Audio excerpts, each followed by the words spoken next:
Hi everyone, I'd like to share with you a simple accounting system that I use for some of my clients. Very basic, kung may isa or dalawa kang product line, pwedeng gamitin to. Tapos, if your tax regime is either 8% or isa kang BMBE, this is really very helpful, okay? So, I have here yung sinabi ko anong process accounting cycle. Tapos, here yung chart of accounts. Tapos, each tab represents yung paano mo templated na yung pag-post sa journal entry. So, whatever you posted here can be copied sa yung general journal. Okay?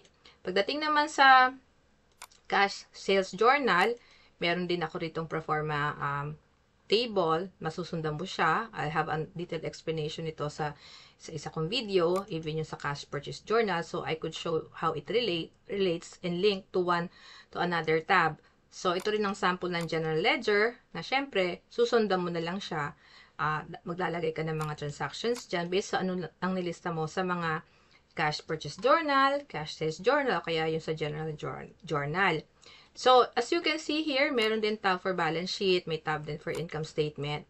So, yan, ano na siya, nakalink na siya. So, hindi ka na mahihirapan, problema. Ang tanging maging problema mo na lang is mag-boom yung iyong business mo para lumaki yung income mo, okay? At mabawasan yung at di ka magkaroon ng mga penalty pagdating sa requirement or tax compliance requirement ng BIR, okay? If you're interested, just ping me.